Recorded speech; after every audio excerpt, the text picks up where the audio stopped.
Inden jeg kom på Fleborg, der gik jeg hjemme i et år efter at have været på teaterproduktionsskole på Møn. Så jeg gik og manglede noget at lave, manglede noget uddannelse. Og så var det, jeg kom ned på Fleborg, som der kunne sørge for, at jeg kunne blandt andet få undervisning på VUC, så jeg kunne få det undervisning, der var nødvendigt for uddannelsen, jeg ville tage dengang.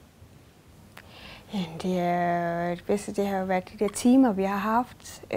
Sådan noget som pigeliv, hvor det bare var os piger, der bare blev samlet, hvor man bare snakker om nogle ting, som drengene ikke skal høre. Så bare være sammen med lærerne, de tøselærer eller damerne. Jeg synes, der er en rigtig god atmosfære, når man kommer ind.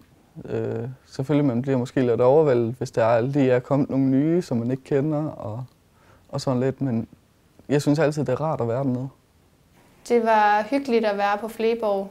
Jeg følte mig faktisk hjemme i den uge, hvor jeg var i praktik. Som om, at jeg allerede havde gået der før. Min bedste oplevelse har nok været, når vi har haft modultimer, hvor vi så har samlet os nogle drenge, hvor vi så sidder og spiller Minecraft eller et eller andet sjovt. Men ellers så har jeg haft rigtig mange gode timer på Fleborg. Fået nogle rigtig gode venner og haft det rigtig hyggeligt sammen med både lærere og elever, hvor vi har lavet forskellige faglige fag. Jeg synes, jeg kom i godt kontakt med de andre og sådan noget, og lærte dem at kende. Så det er dejligt, for jeg elsker at få nye venner og sådan noget. Ja, jeg er ikke sikker på, hvilken uddannelse jeg vil gå i gang med. Altså, jeg stod sådan lidt og var sikker på, at jeg gerne ville tage pædagogisk assistent. Det er jeg så hoppet lidt fra. Men så er det jo, at skolen er så flink og stadigvæk at lade mig gå på VUC og lade mig få noget undervisning der. Og så samtidig så hjælper de mig også med at udleve min skuespillerdrømme med at lade mig komme på kurser og lade mig få en privat underviser, så jeg eventuelt kan gøre mig klar til teaterskolen. Jeg har bare selv gået til dem og sagt, at jeg vil gerne andet nu. Og det har de sagt, det har så bare været i orden, og så har de så igen kontaktet hende fra jobcenteret af, og så har hun jo taget over.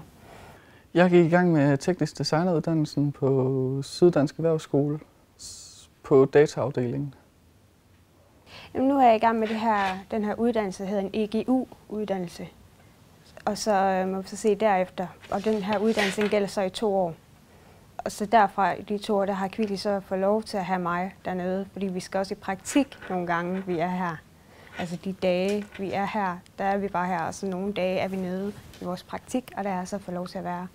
Det bedste for mig ved at gå på Fleborg, det er nok det, at de tager så meget hensyn til en. Altså de sørger meget for, at det ens ønsker og behov bliver opfyldt i mange forskellige retninger. Altså, de sørger for, at man er aktiv i gang med de ting, man helst vil.